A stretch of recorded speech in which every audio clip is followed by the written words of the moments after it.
짚어드렸던 종목 중에 네. 자한이라는 종목이 있어요.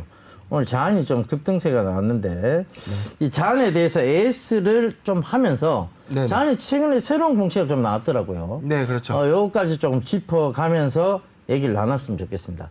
네. 자한이 오늘 뭐 5%대 정도 가까운 상승세가 나오고 있는데 저는 뭐 이 부분에 대해서 뭐 조금 매수를 해보시라. 그때 당시에는 네네. 그러니까 이제 뭐 크게 위험한 구간은 아닌 듯 보이고. 네네. 그다음에 자한의 공시상 이게 냄새가 좀 났어요, 사실은. 네네. 그래서 어찌 됐든 조금 매수하시면 수익은 그렇다고 뭐 이런 종목군을 몰빵할 수는 없는 거잖아요. 네, 그죠? 그때 뭐 사실 이 공시 해석을 한번 해드렸었는데 예. 뭐 내용이 조금 재미있던 내용들이 있었죠. 예. 그 자산재 평가가 있었고, 그렇죠. 자산재 평가 예. 있었죠. 자산재 평가가 이제 제가 말씀드렸지만 이 토지 건물을 10년 전, 20년 전에 취득했던 이 장부가에게 시간이 지남에 따라서 어떤 시가가 변동이 되고 예. 시세가 변동이 됨에 따라서 이 회계 기준의 평가 방법이 달라지게 됨으로써 이게 재평가를 통해서 이 자산이 좀 더 늘어나는 효과가 있고 이게 예. 장부에 반영이 된다. 예. 이렇게 한번 설명드렸고 자한의 경우에는 이 자산 재평가를 통해서 이 100억 정도 자산의 시세가 좀 늘어난 걸로 그때 평가가 됐었죠. 예. 예, 그걸 통해서 최근에 이게 그 공시불이행 때문에 네네. 불성실 공시법인으로 지정이 돼서 하루 거래된 예. 지가 있었어요. 그래갖고 지난번에 3회차 같은 경우는 담보부 시비를 그 늘어난 자산 재평가를 통해 담보부 시비가 됐고 예. 그다음에 이제 불성실 공시에 이제 지정이 됐던 내용이 뭐냐면 예. 타법인 주식 출자 증권 양수, 그러니까 타법인을 주식을 취득하는 그 행위가 조금 그 의사결정을 뒤늦게 공시를 했다.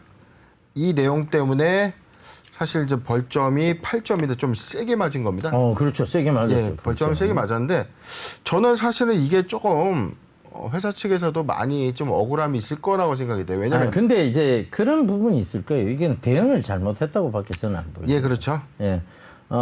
결과적으로 이걸 충분히 소명하고 대응을 잘 했더라면 네네. 뭐 이거는 이제 회사가 조금 뭐 이때까지 벌점 없었으니까 네네.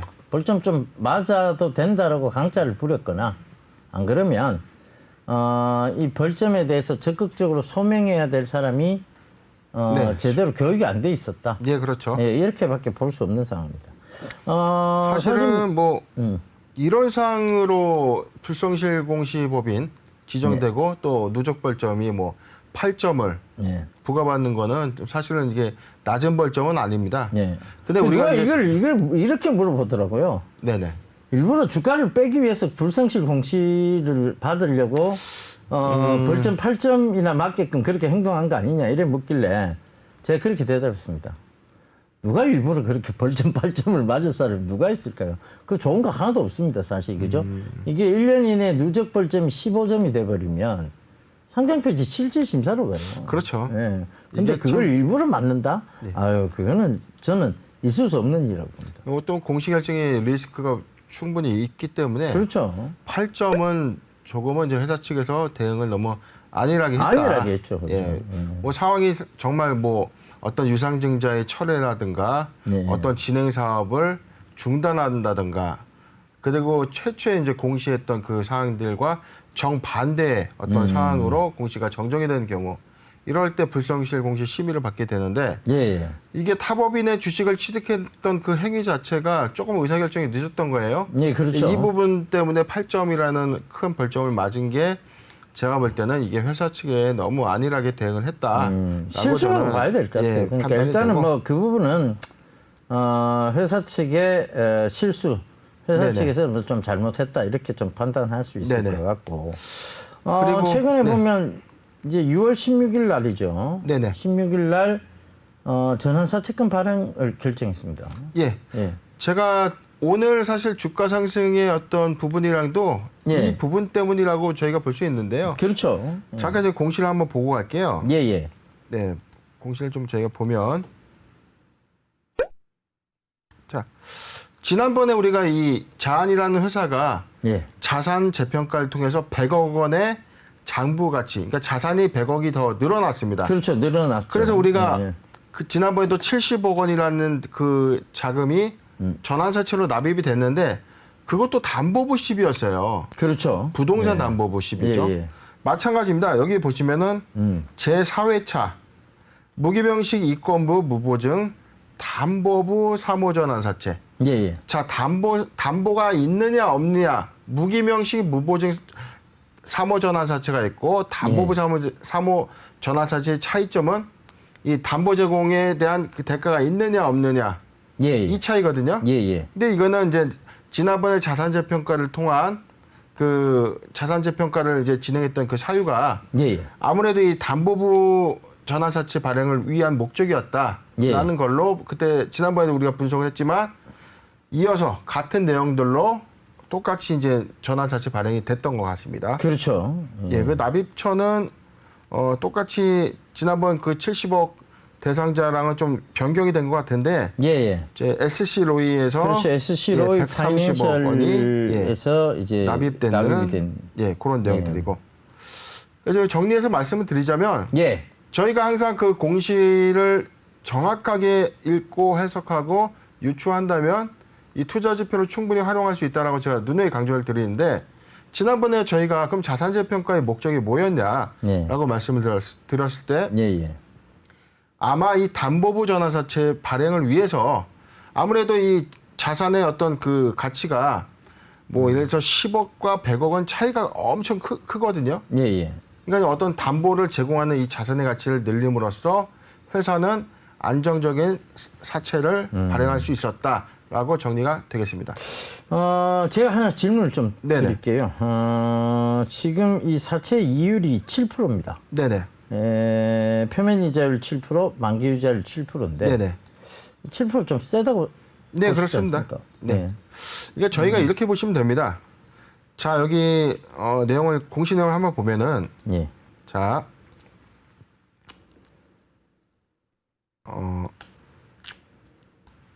지금 우리가 영업 양수 자금이 시설 자금이 65억, 그다음에 운용 자금 65억. 예. 이렇게 이제 정리가 됐네. 자금 목적이. 예. 65억이 시설 자금, 65억은 운용 자금. 이게 뭐냐면 시설 투자를 통해서 이 회사가 어떤 공격적인 사업 진행을 좀 하겠다라는 메시지가 담긴 그렇죠. 거고. 그 공격적인 사업은 좋은데 이 7%의 이율은 저희가 이렇게 이제 생각을 하시면 됩니다. 그러니까요. 예. 우리가 이제 흔히 이제 회사들이 자금을 조달하는 방법, 예. 금융기관에서 돈을 빌리거나 아니면은 유상증자를 통해서 자금을 유치하거나 회사채를 발행해서 자금을 조달하는 그런 이제 행위들이 있는데 요즘 같은 이 경기에 사실 기업이 뭐 한 200억 정도의 어떤 차입금을 유치하려면은 신용도도 좋아야 되고 그거에 따른 어떤 담보나 질권 같은 이런 어떤 담보 가치를 또 제공해 줘야 되는 이슈 때문에 사실 차입금 200억 원을 조달하기는 시중은행에서 조달하기는 이제 힘듭니다. 그렇죠. 코스닥은행에서는 좀 힘들고. 그렇죠. 예.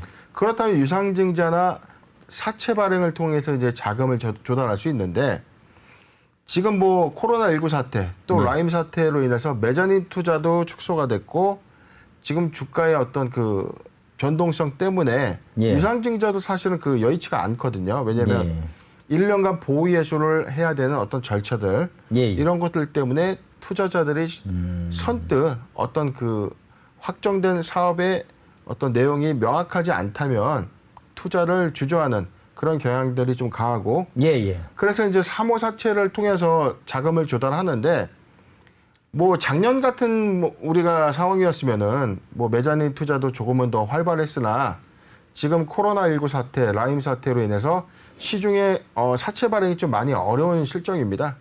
그래서 저는 이 이자율이 그렇게 높다고 책정이 되지는 않아요. 현재 상태에서는. 그리고 사채권에 투자하는 어떤 기관들 입장에서도 6.5%라는 거는 시중은행보다는 높으나 저축은행의 아주 고금리성 자금보다는 조금은 유하다. 저는 그렇죠. 이렇게 이제 사실 판단이 뭐 됩니다. 저축은행들은 뭐 지금 초저금리 상태임에도 불구하고 그렇죠. 굉장히 고금리입니다. 그렇죠? 뭐 10%에서 많게는 10% 후반대까지 가는 경우들이 좀 맞습니다. 있으니까요. 그러니까 뭐 그런 자금의 성격상으로 보면 싼 건데 이렇게 무리해서라도 뭔가를 진행하겠다는 얘기는 저는 이제 이렇게 받아들여지는 거예요. 어찌됐든 이제 이자를 7%까지 줘가면서 이렇게 그렇죠. 무리하게 진행하겠다. 이렇게 네. 얘기하는 것은 확고부동한 주가 부양 의지가 있다.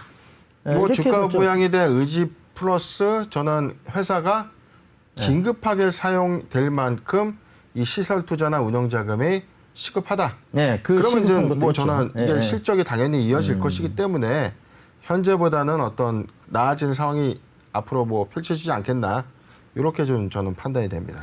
알겠습니다. 일단 뭐 자금 조달에 대한 부분들에 조금 석연치 않는 부분들은 없지 않아 있습니다. 그렇지만 이 종목을 사실 우리가 집중 투자할 만큼 좋다고 보고 있지는 않습니다. 그러니까 조금 작은 투자를 해서 수익을 좀 챙겨갈 수 있는 종목. 그러니까 눈치로서 충분히 수익을 챙겨갈 수 있는 종목으로 분류해 볼 수는 있다. 그런 관점에서 지금의 주가 오늘 5% 올랐지만 아직 여전히 긍정적이고 이 자금이 급하게 조달된 부분에 대해서 시너지 효과가 나올 수 있는 그러한 사업들이 아마 발표가 될 것이다.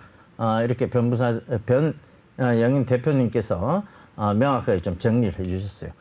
저도 이 생각에는 동의하는 바고요.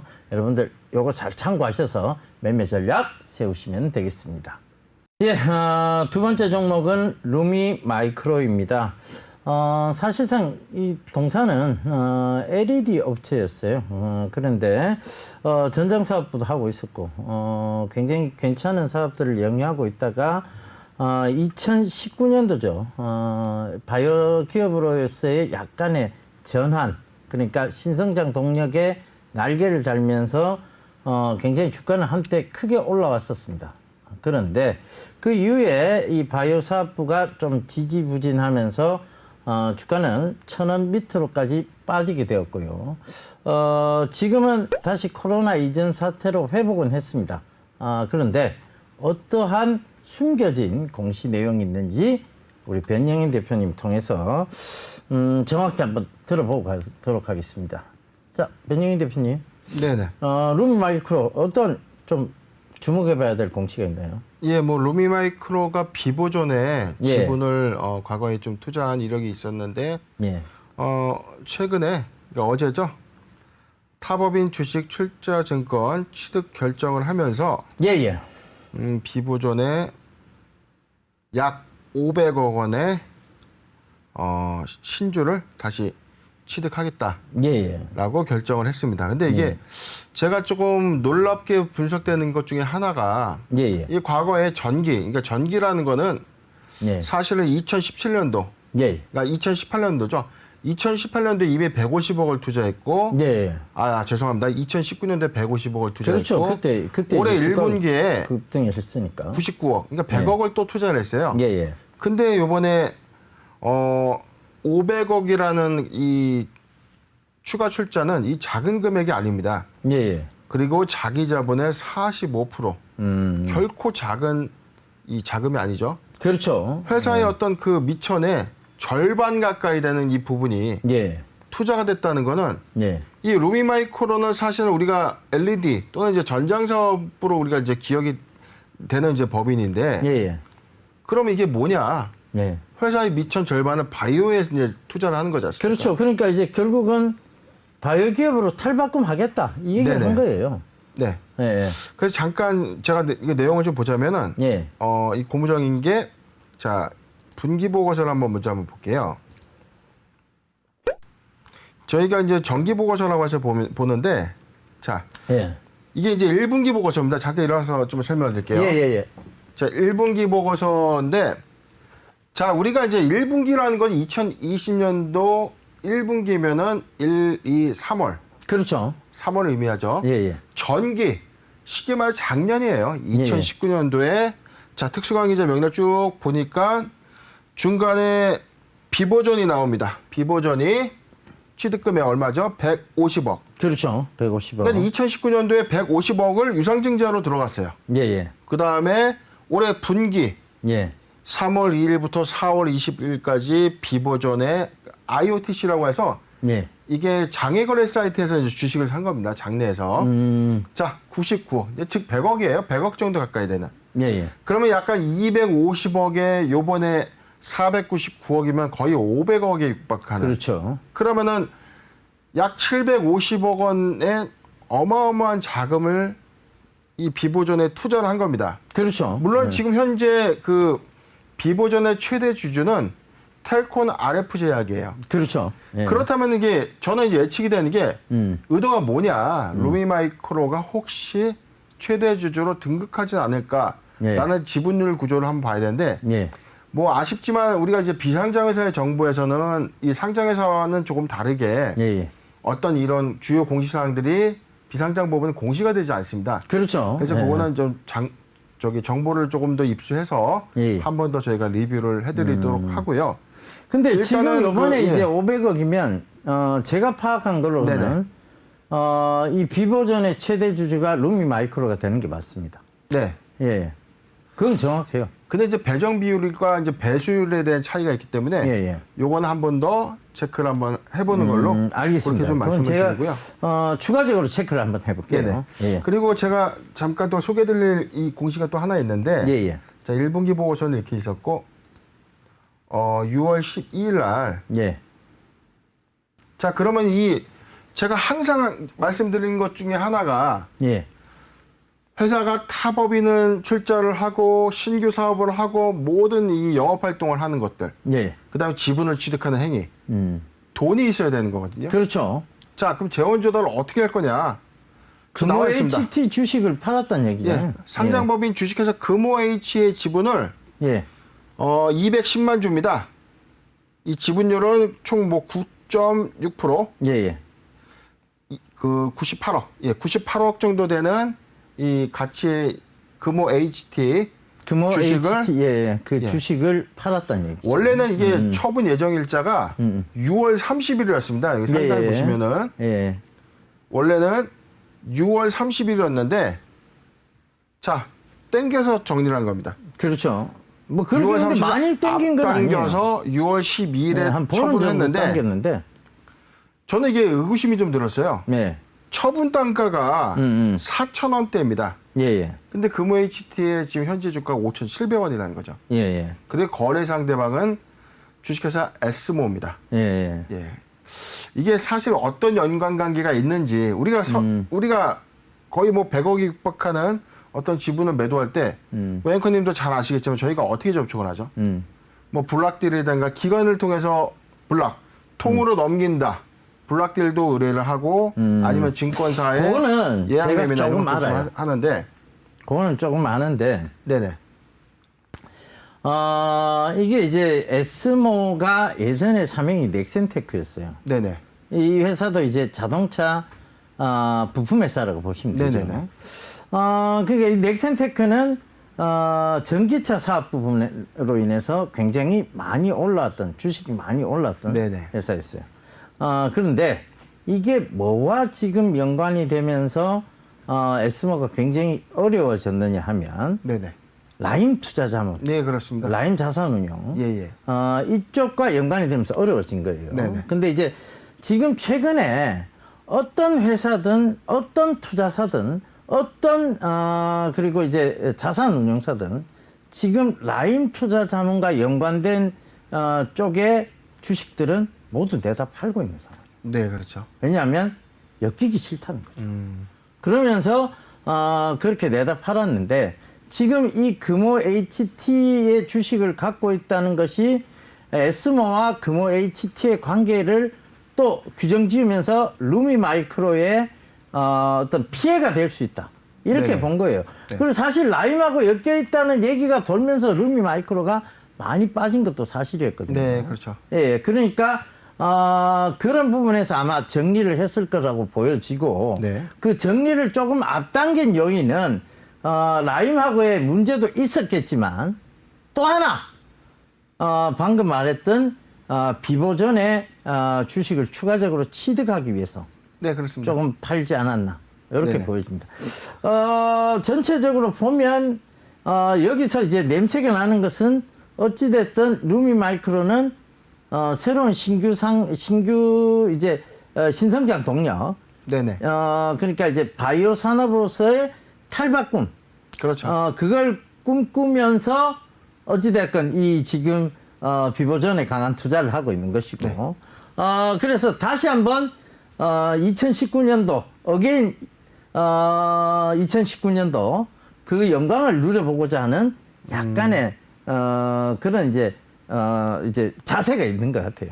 네, 그러니까 뭐 그런 모습이 있는 의도도 명백해 보이고 예. 또 비보존에도 최근에 또 좋은 소식들이 또 있죠. 그렇죠. 임상 3상에 예. 예전에 그 미국에서 비마약성 진통제 예, 예. 이게 뭐냐면 우리가 이제 복부에 수술을 하고 나서 우리가 이제 진통제들을 맞잖아요. 예, 예. 이게 몰핀 성분이라서 이제 마약 성분이라서 이게 많은 양을 주지 않습니다. 예, 예. 근데 이게 복부 수술하고 나서는 이게 되게 오랫동안 진통제를 맞아야지 좀 움직일 수 있는 정도로 고통이 심한데 예, 예. 이 비보존에서 갖고 있는 이 비마약성 진통제가 작년에 미국의 임상시험에 3상에 갔다가 예. 어떤 그 효능, 예. 시인성의 어떤 부분 때문에 미끄러졌던 어떤 일들이 좀 있었습니다. 예. 그래서 이 부분을 다시 추스려서 어제자 보도자료에서 미국 임상 3상에 다시 도전하겠다. 이런 의지가 있었는데 우리가 임상 2상에서 3상, 3상에서는 사실은 네.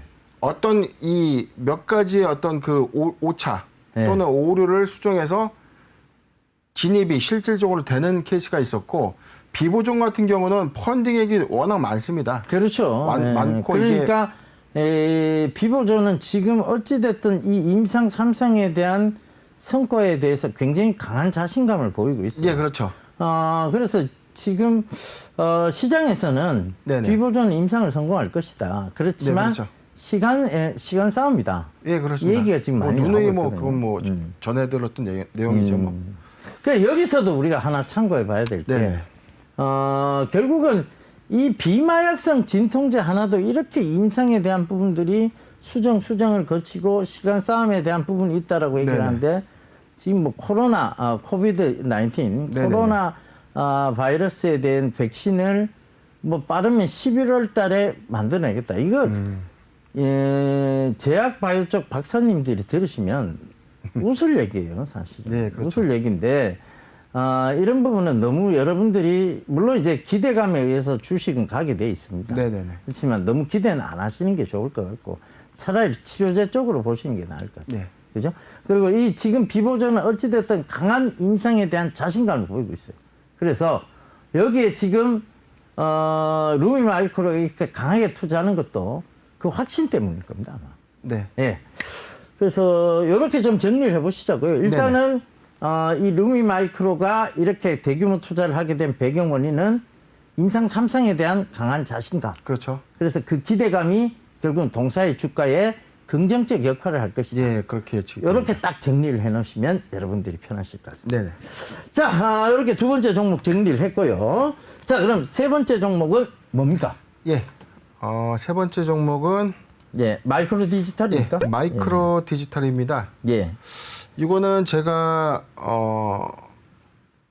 제테마라는 종목이랑 같이 좀 설명을 드릴게요. 이게 어제도 설명드렸고 그 전주, 그 전전주에도 저희가 한번 설명드렸는데 예, 예. 자, 무상증자 테마, 무상증자 발표 이후에 주가가 상당히 많은 상승을 이뤄냈던 종목들이 좀 있었는데 예. 반대로 이 무상증자 테마에 편승하려는 네. 그런 시도가 있었던 법인이 있었다. 예. 어제 좀 말씀드렸었죠. 예, 예. 예, 제가 한 번 더 리뷰를 해드릴 텐데요.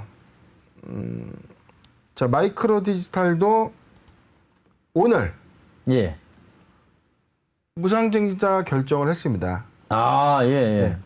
최근에 무상증자 결정이 하루에도 뭐 2개에서 많게는 1개, 적게는 2개 정도 이 결정 사례가 계속 늘고 있어요. 이게 뭐냐면 무상증자 결정 이후로 주가가 많은 상승을 하게 되니까 예. 사실 좀 재미를 좀 봤다. 예, 예. 이런 일들이 좀 있었고 여기는 제가 지금 어제 좀 설명드렸던 포시에스라는 종목이 있습니다. 예, 예, 예. 포시에스는 제가 좀 이런 말까지 좀 죄송하지만 주주를 좀 기망하는 행위였다라고 예, 예. 말씀드렸던 게 예. 자, 무상신주를 1대1 또는 2대1 교부 방식이 아니고 네. 0.05주예요. 아, 네. 예, 예, 예. 그러니까 4주당 한 주를 주는 겁니다. 예, 예, 그런 이 의도는 무상증자 테마에 편승하려고 했던 의도가 아니냐 이렇게 예측을 드렸는데 공교롭게도 오늘 그 예측 때문인지를 몰라도 예. 주가가 좀 하락하는 그런 흐름을 좀 나타내주고 있고 마이크로 디지털 같은 경우는 잠깐 일어나서 좀 볼까요? 예, 예. 네네. 뭐 동일합니다. 예, 예. 전체 발행, 이게 무상증자는 이렇게 이해하시면 돼요. 첫 번째 대전제가 발행 주식이 좀 적어야 됩니다. 예, 예. 발행 주식이 적기 때문에 거래가 활발하지 않아요. 그러다 보니까는 이 거래량 확대를 위해서 무상증자를 통해서 주식의 수를 넓히고 주식의 수가 늘어난다는 건 그만큼 거래를 좀 더 활발하게 하는 그렇죠. 목적도 거래가 있는데 좀 활발해져야 시장에 관심도 좀 생기기 시작하니까요. 자, 그죠? 그러니까 무상증자를 결정하기 이전에 발행 주식 총수는 363만 주입니다. 예, 예. 자, 발행 교환 비율이죠. 배정 비율은 1대1. 그래서 363만 800주가 새로 신주로 발행된다. 이렇게 보시고. 그럼 뭐 합쳐도 700만 주. 720만 예, 주, 726만 726만 주 정도. 그래도 그렇게 많지는 않아요. 그죠? 네. 주식수가. 근데 제가 이제 왜 이 부분을 강조드리냐면, 예. 자, 무상증자를 결정했던 회사들이 뭐 옥석가리라고 해서 계속 올라가는 종목들이 있고 반대로 주춤하는 종목이 있고 예, 예. 또 역으로 빠지는 종목이 있습니다. 예. 그럼 무상증자는 주주 환원 정책의 뭐 회사가 일환. 결정하신 예. 일환이다라고 좀 강조를 해드렸는데 예, 예. 주주들이 사실 재미를 못 보면 사실 무상증자 의미가 없거든요. 그렇죠. 의미가 없죠. 그럼 이제 예, 예. 대주주만 배가 부른 그런 효과가 좀 있을 수 있고 예, 예. 그래서 조금 정리해서 좀 말씀드리지만 무상증자가 어떤 그 모멘텀 뭐 약간의 모멘텀으로 좀 작용이 된다면 네. 발행 주식 수가 좀 적으면서 교환 비율이 좀 더, 그러니까 배정 비율이 좀 더 많고 주가가 많이 오르지 않았던 종목들에서는 한번 노려도 되지 않냐. 예. 그 기점은 저희가 항상 강조드렸던 그 권리락 예. 기준일까지 보유하는 관점이라고 그렇죠. 말씀을 드렸습니다. 예, 알겠습니다. 자, 그럼 잠깐 앉아서 네네. 지금 마이크로 디지털이 오늘 지금 18% 가까이 오르고 있어요. 네네. 그죠? 지금 뭐 거래량이 61만 주, 그렇게 많지도 않습니다. 네네. 실제적으로 보면, 이렇게 거래량이 많이 수반되지 않는다. 결과적으로 이 부분을 해결하기 위해서 네, 그렇습니다. 시장에 관심을 갖기 위해서라고 네, 보여지는데, 네네. 자, 마이크로 디지털의 주가를 좀 살펴보면요. 코로나 사태로 인해서 최저점을 찍었는 게 8,730원이었습니다. 그죠? 네네.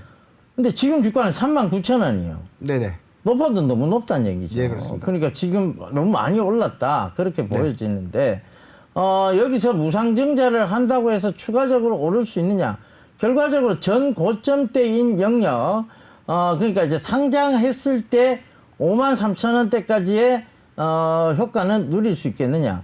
네. 이게 지금 차트 모양은 거의 U자, 항아리자 모양입니다. 네, 그렇습니다. 항아리형 모양인데, 글쎄요, 이 부분은 조금 의심을 해보셔야 될 필요가 있지 않느냐, 그렇게 보여집니다. 무상증자를 시행할 때 이미 주가가 많이 올랐어요. 그거는 조금은 의심을 해봐야 되는 상황입니다. 이거를 무상증자의 하나의 호재로 해서 주식을 이제 어찌됐든 많은 투자자를 해서 주가만 조금 여기서 유지가 되길 바라는 네네. 그런 의도도 숨어 있을 수 있다는 거. 그래서 네네. 저는 오늘 많이 올랐지만 네네. 부정적인 의견을 좀 제시를 해드리고 싶습니다. 사실은 무상증자의 내용은 좋고 네. 무상증자를 해도 720만 주밖에 안 된다. 네. 이것도 좋은 내용이에요. 네. 사실은. 근데 주가 자체가 지금 너무 고공행진을 하고 있다. 그리고 단순 무상증자를 통해서 새로운 신규 사업들이 굉장히 진척되는 사항이 아니다. 그럼 기존에 있던 사업들이 과연 이렇게 주가를 3배, 4배 가까이 올릴 만큼 기존의 사업들이 매력적이었느냐. 네, 그 부분 그렇죠. 생각해 본다면 글쎄요, 여기서의 투자는 무리라고 보여집니다. 자, 이렇게 좀 결론을 내드릴게요. 자, 마지막으로. 예. 이어서 제테마인데 예. 뭐 동일하게 무상증자 결정을 했던 종목이고 예, 예. 회사는 굉장히 괜찮네요. 동 주식도 868만 주가 예. 또 1대1 방식으로 또 늘어나는 겁니다. 예, 예. 주식은 또 다소 좀 많은 어떤 사항들이 있는데, 자, 아까 저희 앵커님께서 말씀드렸듯이 무상증자 이후에 우리가 예. 권리락까지 어떤 주가 상승에 대한 어떤 기대감이 뭐 통계적으로 좀 나타나진 그런 사례들이 좀 많지만, 예. 무상증자는 권리락 이후 또는 무상 신주가 풀리는 그 시점에 주가가 계속 뭐 하향 곡선을 이뤄내는 그런 사례들이 너무 많거든요. 예, 예. 그러면 이제 과연 이런 부분들이 어떠한 그 새로운 내용들로 가지고 시세 차익을 좀 우리가 노릴 수 있느냐, 이 관점에서 아까 말씀하셨는데, 예. 자, 제테마는 무상증자 발표한 이후에 오늘 예. 투자 판단 관련 경영 사항을 발표를 했습니다. 예, 예. 뭐 저희가 동유럽 쪽에 한번 갔을 때 대형마트에 예, 예. 필러 제품이 그냥 손쉽게 구매할 수 있도록 그렇죠. 비치가 맞습니다. 예, 되어 예. 있던 적이 있어서 좀 놀랬죠, 우리가. 예, 예. 저희가 놀랐죠. 예. 근데 이게 공교롭게도 또 이게 러시아권에 예. 러시아의 필러 품목 허가 승인을 받았다는 겁니다. 예, 예. 예, 그래서 7월 4일에 신청을 했고, 작년 7월 4일에 신청해서 러시아 보건부로부터 6월 11일 날 허가를 받았다.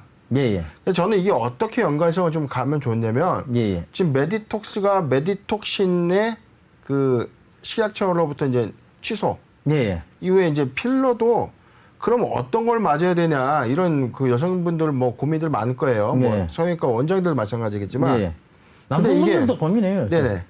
이게 이제 국내 쪽은 아니지만 해외에서 예. 그래 동유럽은 사실 이 필러 제품이 좀 강하다고 제가 알고 있는데, 예, 예. 이게 우리나라 제품이 러시아의 품목 허가를 받았다. 네. 그럼 저는 어떤 이 기술력에 대한 부분이 어느 정도 조금은 좀 인정받았다. 조금은 더 나은 것 아니냐, 예. 이런 이제 우려도 좀 들고, 무상증자와 이 품목 허가 승인이 연관 관계 향후에 어떤 방향으로 좀 전개될지 한번 좀 예, 지켜보십시오. 똑같이 마이크로 디지털하고 지금 제테마는 어떻게 보면 제테마가 지금 더 많이 올랐어요. 네네. 마이크로 디지털은 8,000원대에서 네네. 지금 39,000원대, 즉 4만원대 부분까지 올라온 거고. 네네. 지금 이 제테마는 8,000원대에서 51,000원대까지 올랐는데, 네네. 제가 제테마를 더 좋게 보는 이유는 이것도 주가 지금 고공행진 아니냐. 네네. 그런데 마이크로 디지털은 경영상에 큰 변화는 없어요. 네, 그렇죠. 근데 제테마는 우리가 주목해 볼 만한 사항들이 많이 생긴 그렇죠. 거죠. 그러니까 이제 전통적인 필러 시장의 강세를 누를 수 있을 만한, 즉 예를 들면 메디톡스가 사실 주가가 어마어마하게 오른 거잖아요. 예, 그렇습니다. 제가 알고 있기로는 이게 메디톡스가 저점 대비 한 20배 가까이 오른 걸로 네, 알고 그렇죠. 있거든요. 그 관점에서 보면 지금 제테마의 주가가 크게 향후 성장성을 비교해 봤을 때 네. 크게 높지 않다고 판단됩니다. 물론 조금이라도 조정이 더 들어와서 싸게 사시면 좋을 것 같아요. 그래서 저는 제테마는 긍정적인 의견을 좀 드리도록 하겠습니다. 네네. 뭐 이틀 쉬고 우리가 오랜만에 같이 방송을 했는데요. 그래도 알짜 같은 종목들 뽑아주셔서 감사의 말씀 좀 드리고 싶습니다. 네. 예. 루모아 진실의 시장 여기까지였습니다.